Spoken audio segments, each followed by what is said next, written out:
Rise and shine, it's a brand new day. Ken can take the stage, ready to play. Weekdays at 10, the cars in the scene. Coffee in hand, they're living the dream. Aggression in the voice, got the whole town awake. Bringing fire to the mic, make no mistake. Shows in the corner, spitting out facts. Dropping truth bombs, ain't holding back. Ken in the morning, feel the heat. From 10 a.m. CST, can take a seat. Live that loud, that break in the mud.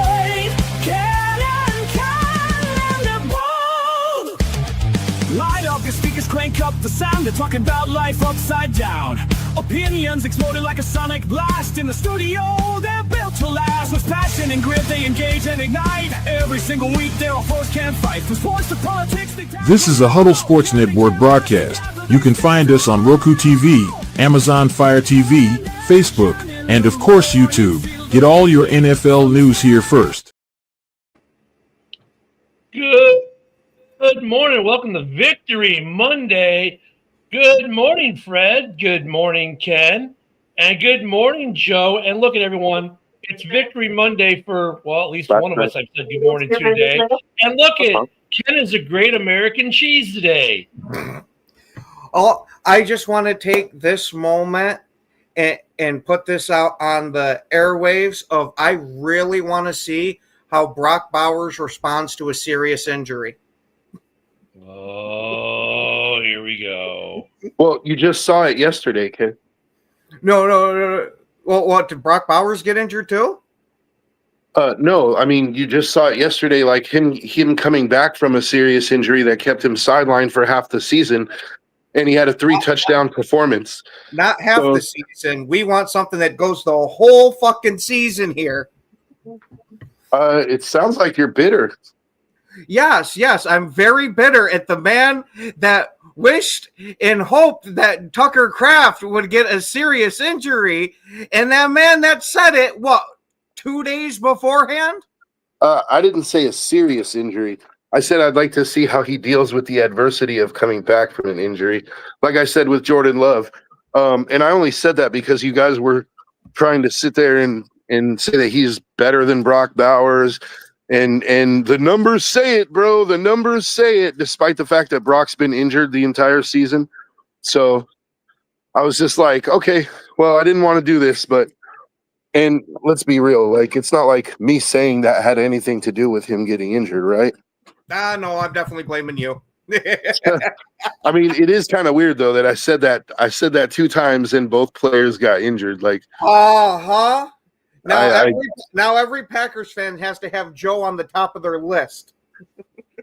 Well, hey, good morning, bro. Good morning, Broski. Broski joined us a little late this morning, but always welcome as always. And Broski, I owe you an apology, man, because I after we talked about the O line or the D line, I guess that was Friday.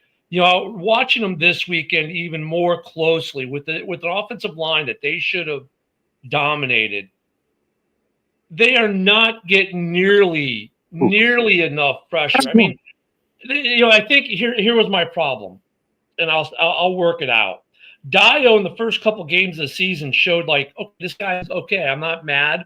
He was getting close. I mean, he was at the point where like he was getting close, like the hand was outreached, about to touch the quarterback, and he'd throw it, but it wasn't getting there. I'm like, okay, but he was getting some pressure. And Montez was all Montez. We're like, okay, come on, come back from the injury, be Montez again. Yeah. But then yesterday, watching Grady Jarrett not be able to do anything, Dio not be anything, then going out hurt. Booker comes in immediately, gets a sack. Thank you. The fact that, and then our other new guy comes in and, well, he gets a sack. It's like, okay, this defensive line is not getting the push it needs. Yeah. And it's like, so it's a conflation, right? They were kind of getting there, like creating that uneasy pressure for the first part of the season. And the last two and a half games, they have not. So we're getting pressure, but we're not, and it's like, I like us to be getting pressure, not the not. And you watch that defense completely collapse yesterday, where they gave that old man with the busted, torn up joint in the shoulder, all day to throw. Yeah. It's like, all right, dudes, come on.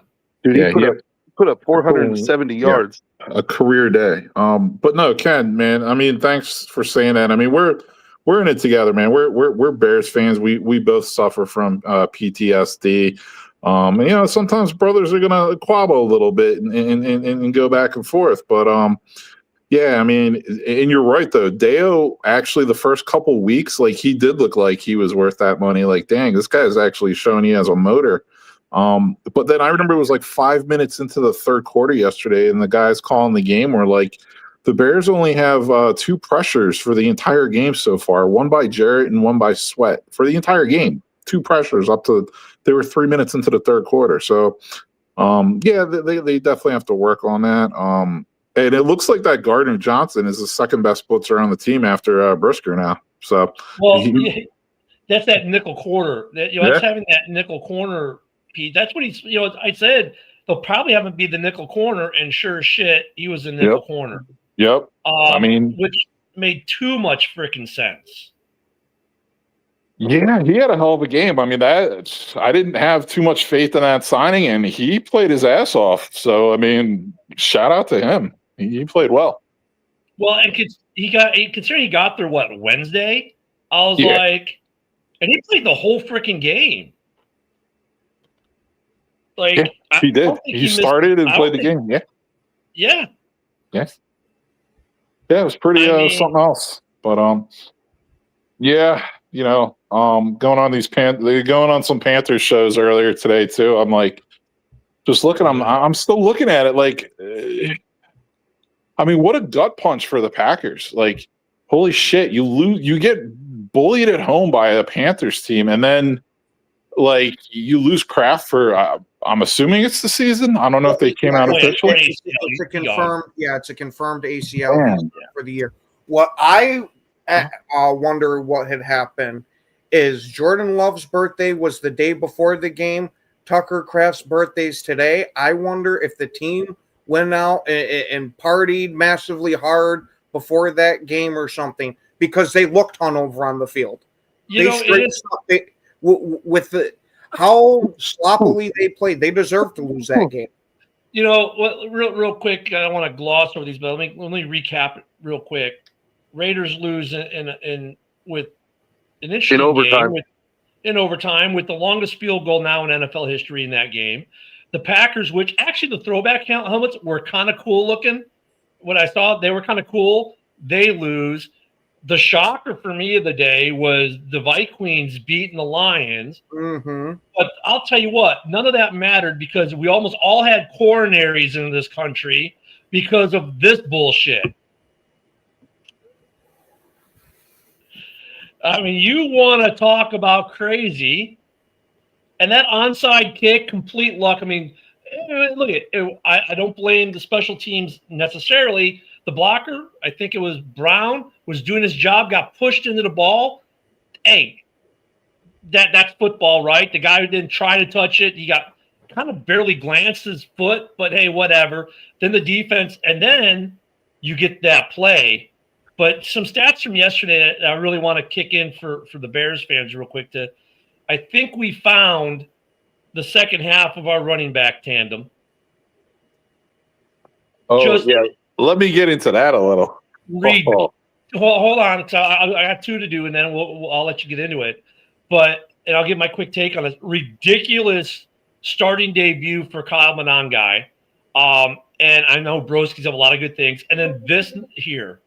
And actually, that's 4 TDs. That's just his passing TDs. He also caught a TD and had like 40 yards of receiving. He had more receptions, touchdowns, and yards than Rome Odunze yesterday with a ridiculous QBR. No turnovers. Go ahead, Broski. Yeah, I mean, going into the game, like, I was excited for Kyle Monangai. And, I mean, I said it all off season and, people thought I was nuts. But, like, literally, he's the first 7th round pick the Bears have ever made that I actually had expectations for him to contribute this season. He got his chance and he ate it up, man. The guy runs like a little monster. Now I know the Bengals defense is soft. It's probably one of the worst in the league, but I'm just saying the guy runs with attitude. He hits that hole quick. He runs pissed off, and he really does look like what I was saying, Isaiah Pacheco 2.0. I mean, lots of similarities. So, I mean, that was great to see, man. So Dave Wannstedt last night on the Bears show in Chicago said he looks for contact. Like, this is a running back who looks to hit people, right? He just doesn't want to run the ball. No, he wants to hit people. And I don't disagree with that, right? I don't. So offensively yesterday for the Bears, I'm happy. Why? The passing game was good. The running game was good. We used a tight end. Obviously, that was the best game I've seen out of a tight end stat-wise. Loveland had 117 yards and 2 touchdowns. When was the last time you saw a Bears tight end get over 30 yards in a game? Yeah, seriously. I mean, and so I'm like, okay, cool. So it's the rookies, and you know what? A bunch of guys had their first NFL touchdowns. Both all the rushing, the 2 running backs, Monangai and Brown, both had their first touchdowns in the NFL. Believe it or not, Caleb caught his first touchdown in the NFL as a receiver. Go figure that one. And Colson Loveland had his first 2 touchdowns in the NFL yesterday. They also the trick plays. You know what? I'm sorry. Let me do one more thing, because this was the other thing. I said it last week. Ben Johnson needs to figure out the red zone, right? They were 3 for 4 in red zone efficiency, and this was, yeah. It'd be kind of his thing, like, I'm just Ben. Dude did crack a smile yesterday. For the first time, I saw him crack a smile in that game. Unfortunately, it was on the pick six, the 96-yard pick six that got called back. So they said he was down by contact, and maybe you guys' finger might have touched him as he was going towards the ball to catch it. So before he even touched him, he was down before he even caught the ball, he was down by contact. But whatever. Just red zone efficiency was good. I like to see that Ben kind of figured it out yesterday and got some plays. Go ahead, Joe. Well, I was just going to say, yesterday during that Bengals-Bears game, they gave an interesting stat. Through 9 games, the Bengals defense has given up over 300 points. Yeah. And it's like an NFL record. Like, we knew Joe Flacco looked like Joe Burrow yesterday for all intents and purposes. If Joe Burrow was in that game, I don't think there was any kind of change, right? Because it was a shootout. It was a pure shootout. I don't think there would have been any type of change in that game had he played the way Flacco played yesterday against this Bears defense. The Bengals, since over the last 2 years, have lost the most games scoring 30 points or more in the NFL. And that was the big thing last year. Like, what does Burrow have to do? He puts up 35 and they still lose. Yesterday they put up 40-something and they still lose. You know, so I mean, but for the Bears, it's concerning because the last 2 weeks of defense has been for shit. When Kyle Gordon came back, that defense was good with Kyle Gordon there in that nickel corner. He's been out the last 2 games, and it's been for shit. And getting CJ or CJ, there we go. He looked good for only being there a couple days. It'll be interesting to see what he looks like with a full week of practice. But he's still not Byard, or he's not Spidey. But look, the Bears did what they had to do. The Bears had to win, right? And they a team that we thought they should beat, and they did. The Packers, switching this up a little bit, should have beaten Carolina. Point favorites at home. In all fairness, Carolina is not the same teams they were the last few years. They are a better team. They've been in games. They're in that moment, right? But even though they're an ascending team, this is a team that if the Packers want to be considered Super Bowl contenders and a top 5 team in this league, that they should have beat. And they did. 13.5-point favorites at home, dude. It was the biggest loss for Vegas out of all the games. They were the highest favorite, and that pick that Jordan Love threw was just inexcusable, dude. Inexcusable. Like, who the fuck was he even throwing it to? He threw it into triple coverage. Hold on, Joe. It's not even just that one, because he got lucky on another one that he threw that was even worse than that one, and the guy just happened to drop it. Now, I've been giving Love his flowers all year long because he's been playing great, but those two passes were absolutely terrible. And I'm not trying to shit on the Packers. They're still a good team. They just had a bad day. Like, yeah, that was a trap game for them, and they got trapped. They got trapped. Now, maybe it's because Dobbs' helmet was more camouflage than normal. Maybe that's why. Oh, you couldn't see it from the moon this time. No, maybe Love was throwing it to Dobbs. Maybe he was like, Dobbs is down there somewhere, and instead, Trayvon Merrick, former Raider, gets his third pick of his career. Dude, that pass was ugly, man. It was like 5 yards short and not even close to the target. Like 5 yards short and right into Merrick's hands. It was, yeah. I'll tell you what, this division right now is ridiculous. It's what 5-2-1, 5-3, 5-3, 4-4. Mm-hmm. That's the NFC North right now. The Packers yesterday, from the highlights I saw, because obviously all the NFC North teams were on at noon yesterday. So obviously I just watched the Bears game, could have given two shits about the other ones. If I saw a game break, cool. I didn't see as many game breaks as I thought I was going to see for those two games, which was kind of scary. Like, what's going on here? Either it's a blowout or something weird is happening. Well, it was something weird in both games, right? But I did see some more of the highlights for the Packers, or I should say lowlights for the Packers.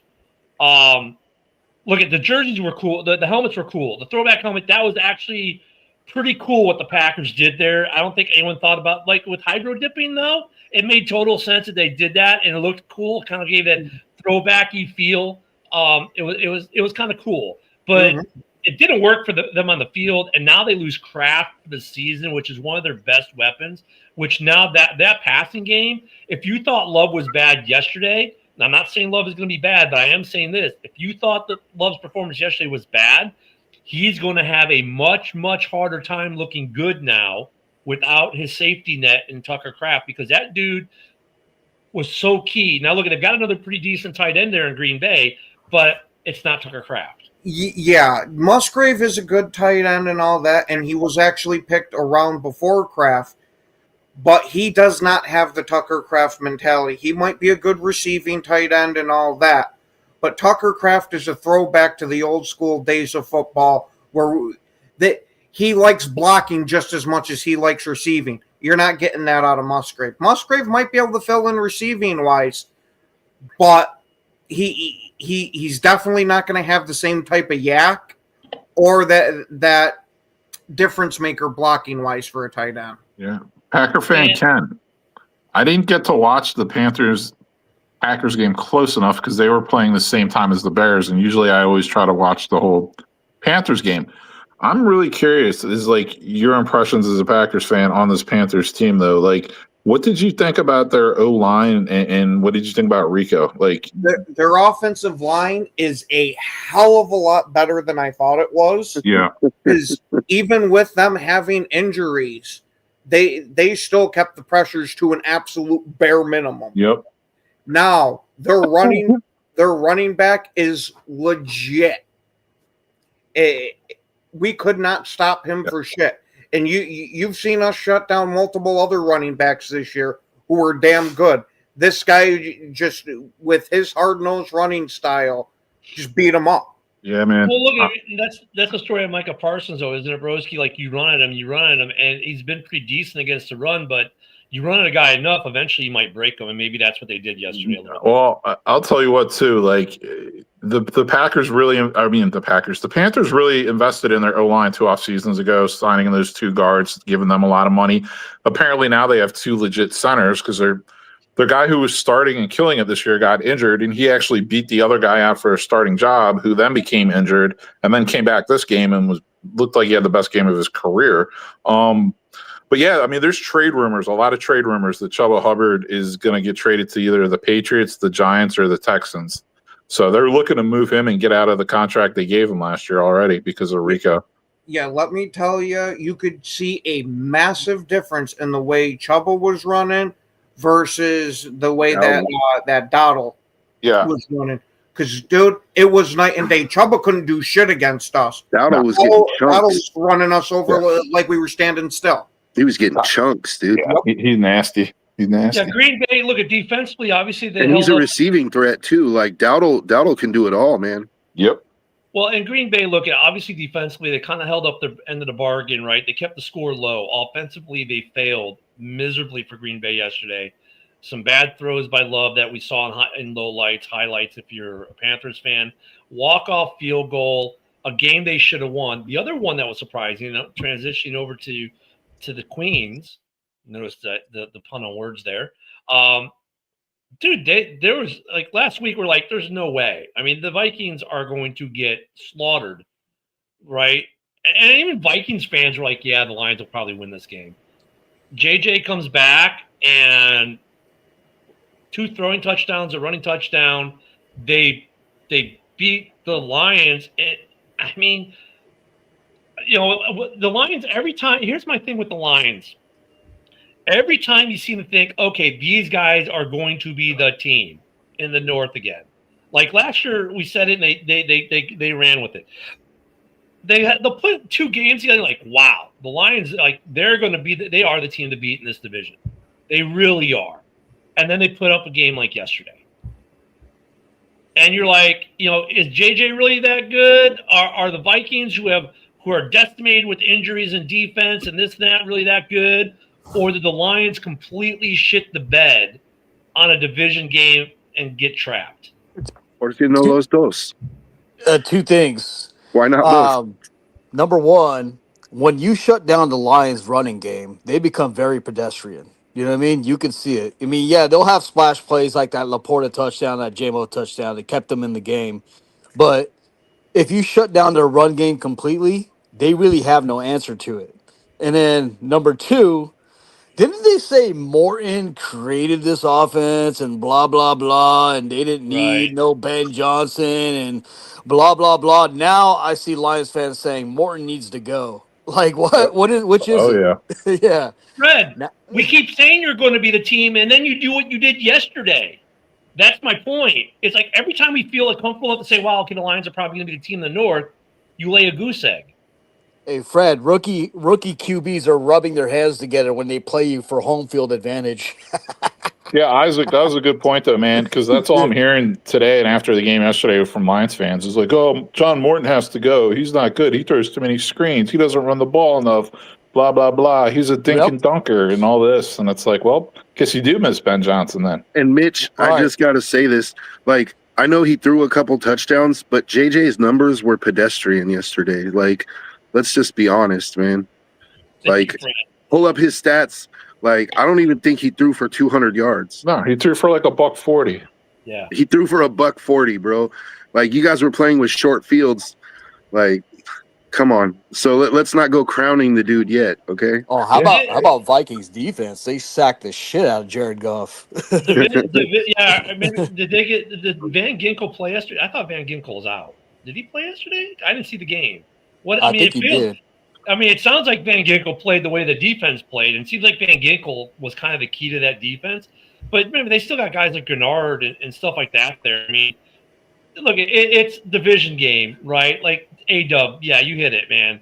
You kind of throw everything out the window for division games, but once again, though, for the Lions, this is a game they should have won. But once again, for the NFC North, our worst team is 4-4. I like how Amik Robinson was trying to talk in Justin Jefferson's ear, and he was just totally ignoring him. And then he caught that one-headed touchdown right in front of his face, and just like didn't really celebrate, just kind of looked at him. Like, well, and for the Lions also, it's like I said for the Packers, that game was a gut punch. Well, this was one for the Lions because both of their starting guards and both of their starting tackles are hurt. Yep. That's not good. No. So on NFL Primetime last night, Chris Berman and Booger McFarland were talking about that Packers game, and like they were talking about the Colts game and the Packers game, and they asked after the Colts game, like, should is it a cause for concern? And they both agreed, no, like, you have a day like this every once in a while. But for the Packers, they said, is this a cause for concern? They said yes. This game is a cause for concern, especially with Tucker Kraft going down. Like, It is so because I just like, want I just want to ask the Packer fans, like, are you concerned? it is because like, dude, hey, Joe knows this because he watches college ball like I do. Oh, Broski does too. Is remember USC with Lane Kiffin as our head coach, where he threw like consistent bubble screens all day, all game, and that's what eventually got him fired from USC. That's exactly how LaFleur is running the offense right now. Bubble screen after like screen pass after screen pass, mixing a little bit of runs, and then going back to it. Like, how do you not trust your $200 million QB to throw to wide receivers who could get open and catch the ball? Like, we Hey, haven't had that many drops this year. hey, Like, how? real quick, not to cut you off. I'm sorry. Real quick, Luca, look at the standings. Go ahead, Isaac. Go ahead, Isaac. Yeah, so like that's what's infuriating to me. So that means like, I think LaFleur, like, he's not going to get fired. Obviously, Packer fans like fire LaFleur. He's not going to get fired.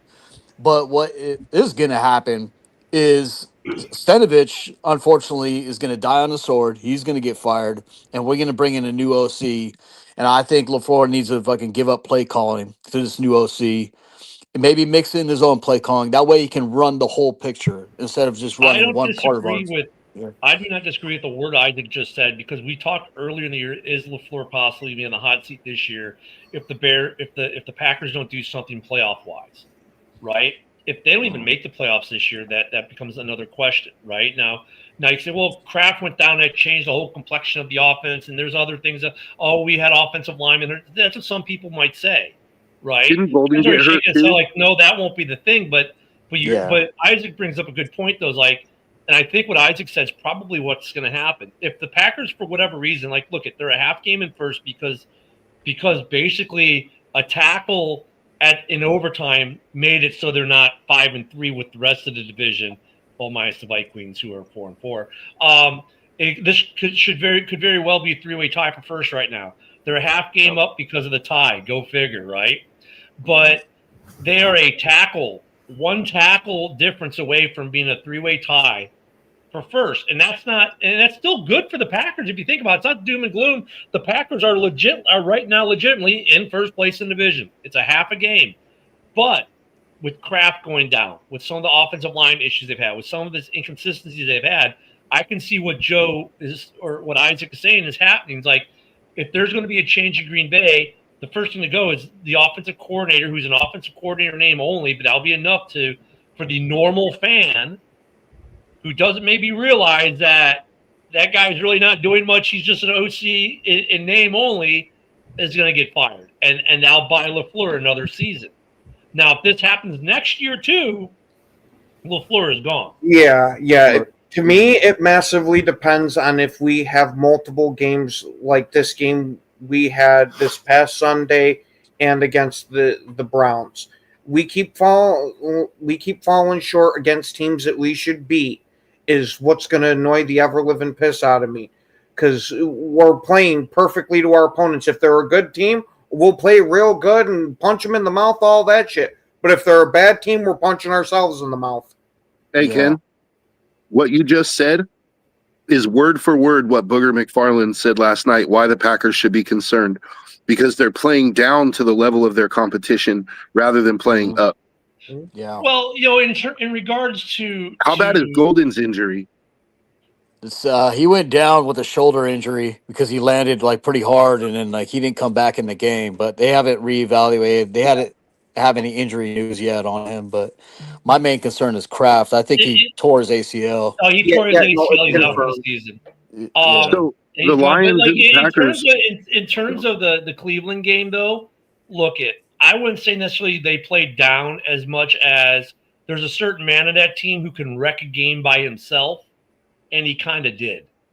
And that's we're unprepared for that because LaFleur was planning on Zach Tom to play the whole game and Banks, and they both went out at the same time in the first, and actually the second series snap of the game. Oh, yeah. So, like, he didn't have no plan for Myles Garrett. You know what I mean? Like, he thought Zach Tom and Banks was going to play the whole game. that they would help kind of alleviate, that little little pain of us like going against Myles Garrett, but he had no plan against that. And So, as much as I love to see the Packer fans in pain this morning, do the Vikings now? Are we going to get this resurgence of Viking fans thinking they're good because they beat the Lions yesterday? You're already seeing it in the chat. I am. yeah, You're already That's seeing why I asked. JJ McCarthy is not a bust and this and that. But I just wanted to point out, like, Thanksgiving Day, we got the Packers and the Lions, the second game, right? Before Tucker Kraft went down yesterday, like Nick and I were talking and we were like, dude, that's going to be the game of the season right there. Like that's the game for the North in a sense, 100%. like, but now it's like that game has lost some of its luster, not just because you guys lost Tucker Kraft, but the way that the Lions played yesterday. It's like, yeah. You know what, Coach Wannstedt, I love watching because I have the Internet Protocol Television, IPTV, and so I watch NBC Chicago every Sunday night because they have the Bears show with Coach Wannstedt on there. And he said, and I kind of agree with his take that he had there. He said this division will come down to the last 2 weeks of the season. Yeah. Think about our worst team is 4-4. There's a lot of division football to be played yet. This division may come down to the final 2 weeks of the season to decide. And he said, look it. When he was coaching the Bears, all 4 teams made the playoffs one year. He's like, don't that can't happen in this division because it can. With your worst team being 4-4 right now, it can happen with half the season to go. It definitely can. If you would have told me the Packers lost to the Panthers and Browns and tied the Cowboys, I wouldn't say they would be in first place. Right. But all of a sudden they are. It's crazy. Football. Look at you know what. Like I said, football is strange, right? Just look It at is. that. Look at how improbable was that whole chain of events yesterday. Football does things, and we saw some because we're talking about North. Let's get off the North here. I mean, Seahawks go into Washington last night. Washington gets their third nationally televised game in as many weeks, pretty much. And they got it. This game was over before it even started. I felt like. I mean, and make it even worse. And Broski, I'm going to come to you on this one because a lot of people are like, oh, Daniels. Well, I don't know I didn't see the report this morning on his injury. Oh, he broke his elbow. Did he break he's his gonna be- elbow? Yeah, you saw in the play. He might miss the rest of the season, from what He it is. sounds like.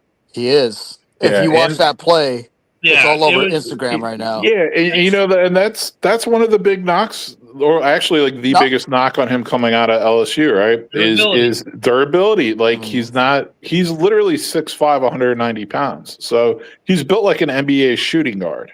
Not only that is Lattimore tore his ACL last night, and Luke McCaffrey busted his knee. Yeah. He's out the season as well. Yeah, but I don't want to say the Bears broke the Commanders like the Commanders broke the Bears last year, but it looks like the Bears broke the Commanders. And that's the thing too. Like when you draft these quarterbacks, like last year's draft class, you have all these high profile quarterback picks supposed to be like a legendary draft class. It still takes years to see what you have in these guys because everyone's riding Jane Daniels nuts because he's so good as a rookie, which he was. Don't get me wrong, but it's like at this point in time, like let's just look back on that now. Would you rather have Drake May or Jay Daniels going forward? I'm taking Drake May. But last year, no one in their right mind would have even considered that. So it's like you got to give the guys like 3 years and then let's see where we're at.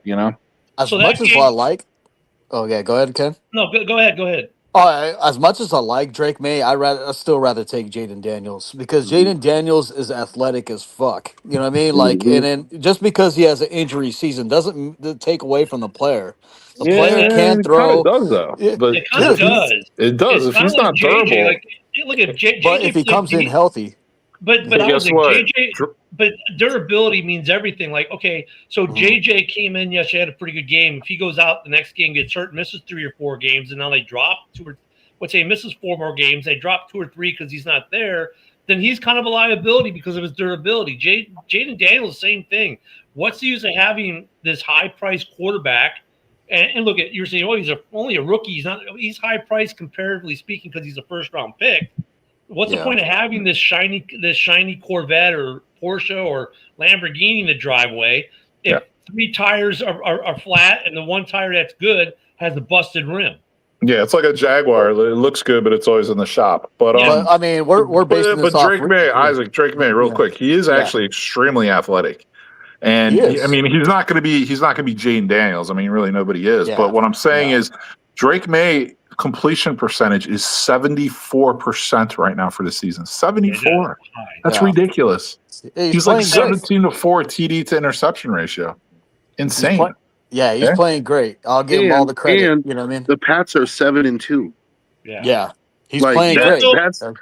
That's the story of the season right there. Let's see what his second half is like, though, because I think a lot of people slept on Drake May because last year wasn't exactly great for him, right? So I think people kind of slept on the Pats, slept on him. Now we're halfway through the season. They're 7-2. Teams are going to take notice. Let's see how his second half is. And then like Broski said, let's see how his next year is. Because like we too often in this league, we do a CJ Stroud thing. Oh, great rookie year. He's awesome. And he's been like decent since that. Drake May last year, okay. You saw signs here and there. This year, everything's clicking for them in the first half. See how the second half goes before you anoint him, and then see how next year goes. But I agree that, like, right now, if I had to pick between Daniels and Drake May, I'm taking Drake May because he's on the field first and foremost. I mean, this is a recency bias. You know what I mean? Like, it's recency is, basically what's going on in the moment. But if you take their careers from Longstead, you know what I mean? I'd rather have Jaden Daniels because Jaden Daniels plays in a tougher division. He fucking balls out, and he's turned around a Commanders team that's been trash for years. You know what I mean? Well, they still are trash, and he's injured all the time. Well, and look at this quarterback class. Drake May, who's been durable so far, is having a great year. Jaden Daniels last year, they overachieved big time, but he had a great year. He's had flashes this year when he's been in. He is definitely the heart and soul of that team. Bo Nix, okay, not this year. He isn't exactly tearing it up, but he's playing good ball. And look at the Broncos are doing well. Caleb has been durable. Yesterday, he led that team to victory. I mean, look at 40 seconds up, Bears fans are like, "Fuck, we lost this game. Can't believe the defense and blah blah blah." And then here he comes, and they win another close game. And I thought back to what he said after the Raiders game. We know we can win these games. His leadership is proving out there, so he's doing really well. Penix is what we thought he was, kind of. I mean, he's been hurt too, some durability issues. Maybe Atlanta just sucks. They've lost some other targets in that. But all of these quarterbacks, I think all 5 of these quarterbacks, if they remain healthy, and Daniels now is somewhat questionable, right, in year 2 on the health issue. If they remain healthy, though, and can continue to play the good ball that they've all 5 have played, all these guys are going to get their 5th-year options picked up, which would then give credence to that draft being one of the best quarterback drafts in recent history. Oh, yeah. And let's not forget what Jaden Daniels did to those best team in the league, Lions, last year at their home. Oh, that was glorious. So, I mean, that game was interesting. Now, look at another great game, and we kind of knew. I think everyone picked it. All of us picked it that way because it's the regular season. Bills beat the Chiefs at home. Interesting fact, next year the Chiefs will play Buffalo again in the new stadium. Because it won't this year, they've been meeting every year because of division record. Next year is their year to just regularly meet, and it's the Chiefs' turn to go in that rotation. So they will go help open. That'd be a great opening weekend game, wouldn't it? Like at the new stadium, Bills, Chiefs, opening game at the new stadium. I think that would be worth it. Look at Bills played good yesterday. They still have some defensive issues to work out, but they played well enough yesterday. That was a good game. The Rams destroyed the Saints. We all saw that coming. But here we go. Broncos, Texans, like we just talked about Bo Nix, 18-15 game. Bo Nix didn't kill it, but he did enough, right? So and look at the Broncos. I mean, they're 7-2, dude. The Texans aren't terrible. They're Yeah, not terrible. A lot of like pundits and analysts are like crowning the Broncos as the best team in the league right now. Yeah. All the 7-2 records in the AFC. What does that tell you? There's not as much power in the AFC as there in the NFC right now. The NFC is definitely more competitive overall. The AFC, there's a lot more gap between the good teams and the bad teams in that conference. But look at the Broncos, very sneakily 7-2 team. Now the Texans aren't a terrible team. They're not dog shit at 3-5, but do what they need to do. The upset of the week, even though it's not really an upset because they're 5-3, really, is the Steelers beating the Colts. I kind of think the upset of the week was the Packers losing to the Panthers. They were 13.5 point favorites at home, AFC, dude. We'll call that the AFC upset. I agree with you, Joe. The AFC upset would be the Steelers beating the Colts, because did the Colts finally fall off the rails, or did the Steelers find some type of identity finally this weekend? Steelers really needed that game. I mean, they did. I just think they needed the game more. They had more motivation, and they were at home. So you know what's funny? Because after we beat the Steelers, Lions fans are saying, "Oh, Steelers suck." That's why the Steelers don't suck. Maybe their defense is not as good as it's panned out to be, but they still are a good team. Even the problem with the Steelers is this: a couple of their games, their defense has been the catalyst, and they've stood up, and then a couple games, it's been the offense. It's kind of like the Bears, right? For a couple games, it was the passing game. For a couple games, it was a running game. What was the offensive identity? Except for the Steelers, it was more like, what's their team identity?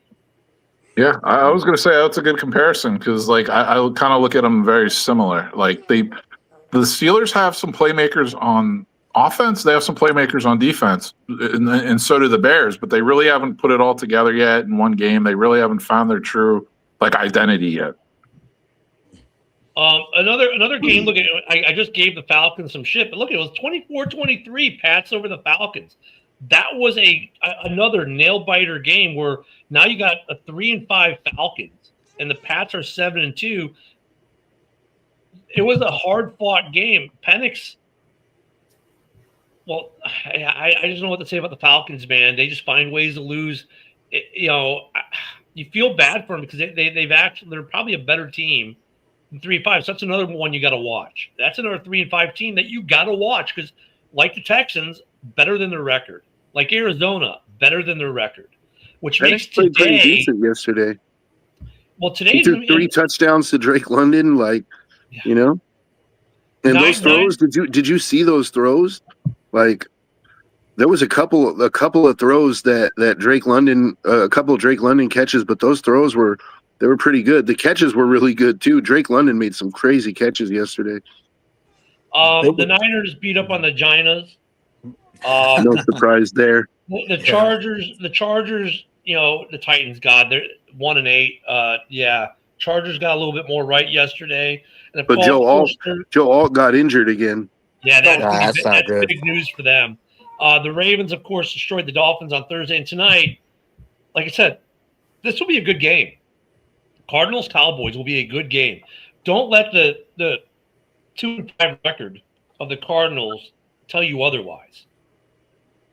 Oh, and shout out to anyone who had Brock Bowers in their fantasy yesterday. He got you probably close to 40 points. Dude, Joe, I have to say this to you today, Joe. One of the guys calling that game actually said, I think after Bowers caught his second touchdown, Brock Bowers is not my favorite player in the league. Yeah, it was Mark Schlereth. I got killed by Mike the Bear fan yesterday in fantasy because of Caleb and Colston. Colston Loveland had massive fantasy points yesterday, 118 yards and 2 touchdowns. He had a big game too. Tight ends, look at it, they were both a week late. They both missed National Tight End Day. But Bowers and Colston Loveland, Colston Loveland showed why he was picked 10th overall yesterday. And good game.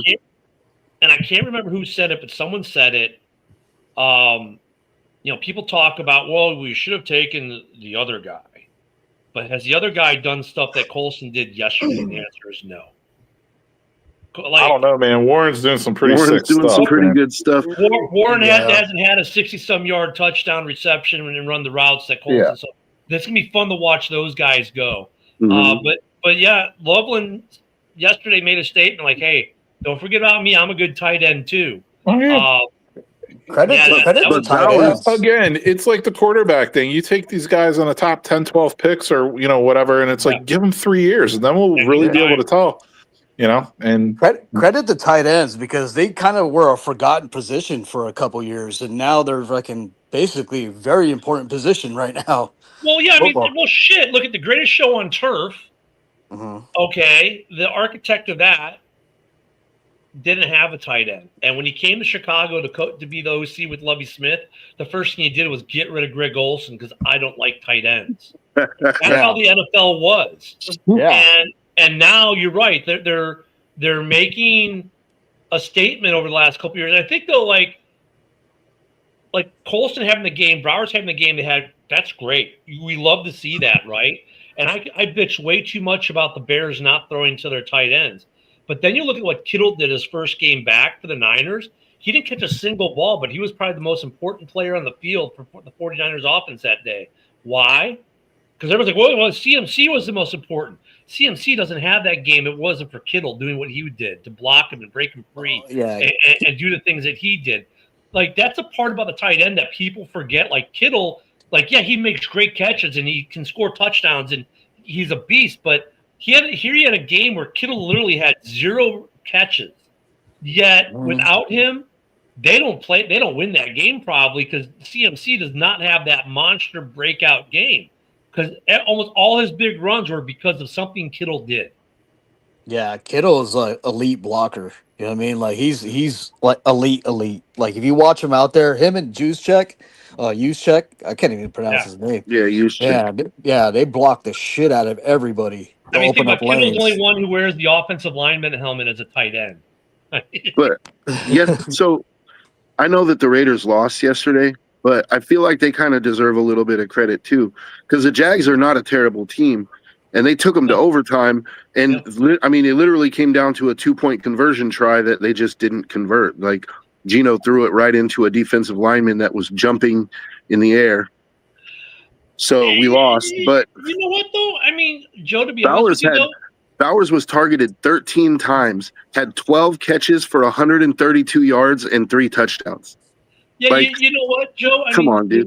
The Raiders are turning the corner. The Raiders are not a terrible team. They're having new coaches all around the horn, some new bodies in the facility as well on the field. Sometimes, here's a problem. You see what Vrabel's doing in New England, and everyone expects that. You see what Ben Johnson is somewhat doing in Chicago. People want that right off the bat. Like, we get a new head coach. We should have a winning record, blah, blah, blah, blah, because we have this other talent. And the Raiders weren't the same. Well, the Raiders didn't have maybe the talent level overall, say maybe the Bears. But people would have said they had the same talent level of at least New England at the beginning of the season. And so, but people got to forget, just because it took in New England from day one doesn't mean it was going to take in Vegas on day one. Like, every situation is different. We can't cross-apply. It goes to the starting quarterbacks with rookies. Like, C.J. Stroud has a great rookie year because they caught lightning in a bottle. Jaden Daniels has a great rookie year because they caught lightning in a bottle as a team overachieved. Not every young quarterback, not every first-year coach is going to have the same amount of success in that season because it's all different. Everyone seems to think that's the same. It's not.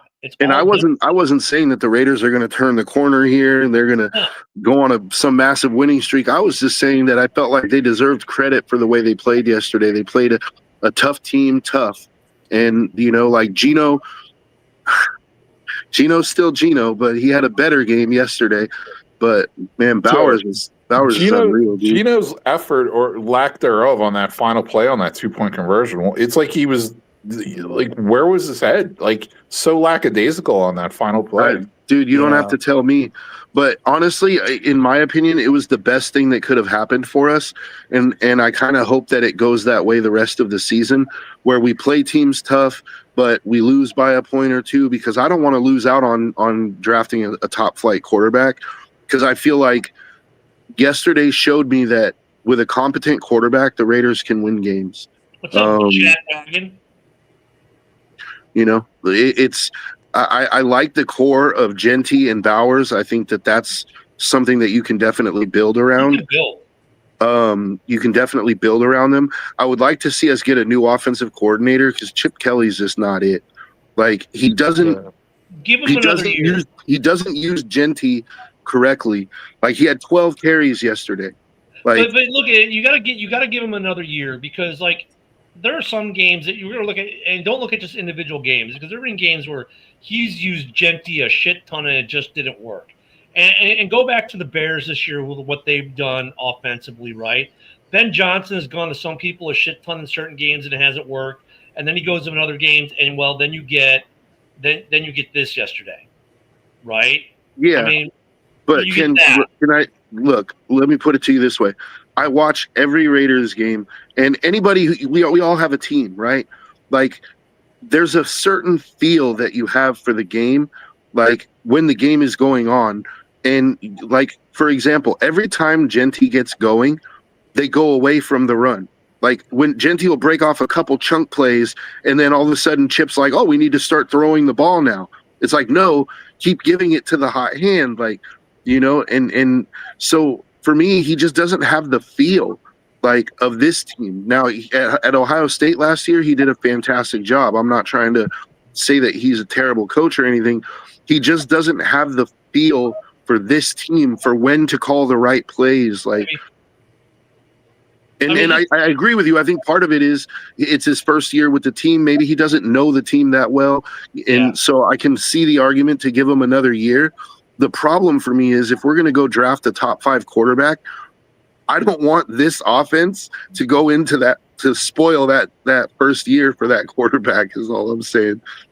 Yeah, like, I get you. I mean, it's just one of those things where, you know, we're at the midway point. The Raiders have not been they've had 1 or 2 games where they've just looked like complete dog shit. They've had other games they've been in it, man. Like they look at the Bears game was another one where, you know, that was Max Crosby keeping you there. But still, you did enough. You did enough to make that a good game.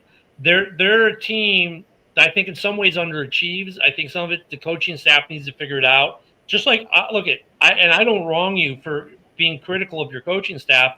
I've been very critical the last week or so of Ben Johnson not figuring out red zone efficiency in Chicago. Yesterday he was 3 for 4.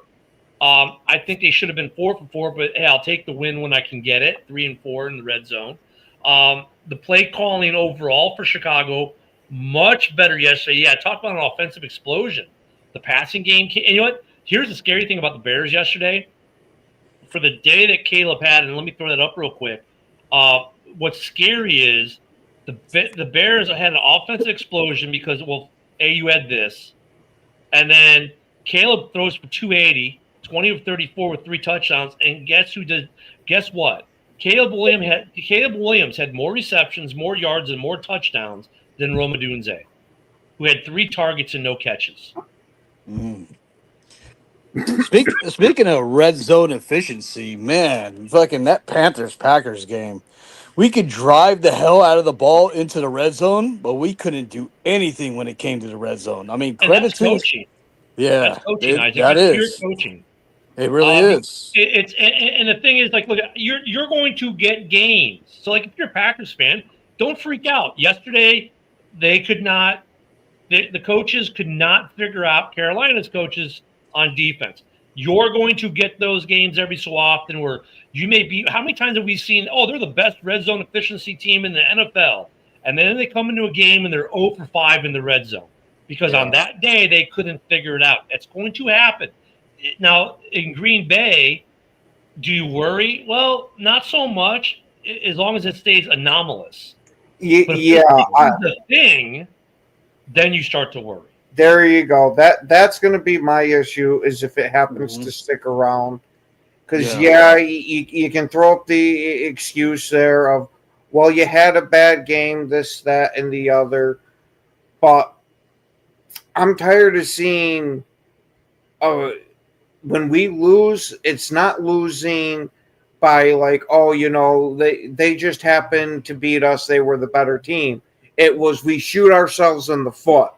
Right. And that's the shit that I can't stand. I am tired of watching the self-inflicted wounds with this team. Oh, so Adam Schefter just said confirmed it was a torn ACL for Kraft. Look, for tomorrow's show, we should have a lot to go off on because yesterday determined a lot of buyers and sellers. The Bears, we only got a few minutes up, but I'll say this real quick. The Bears need to buy a defensive tackle or a defensive end, maybe even possibly a corner. The Packers, you obviously still want a corner. Is there anything else that you want?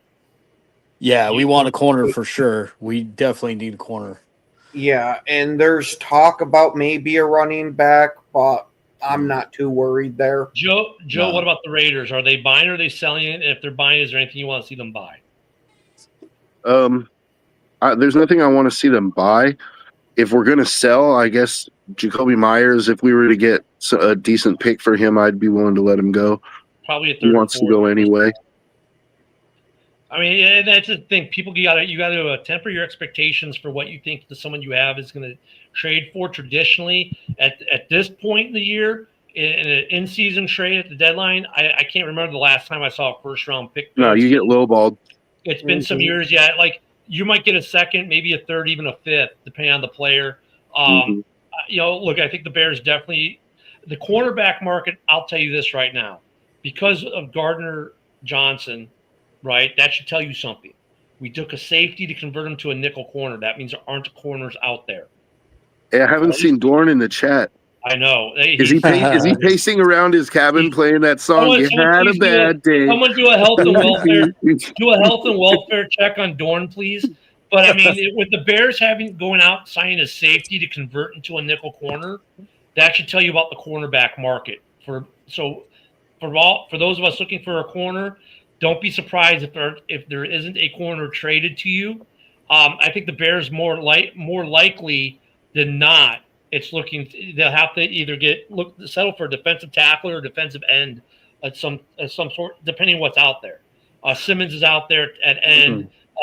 Q is out there from the Jets, possibly at tackle.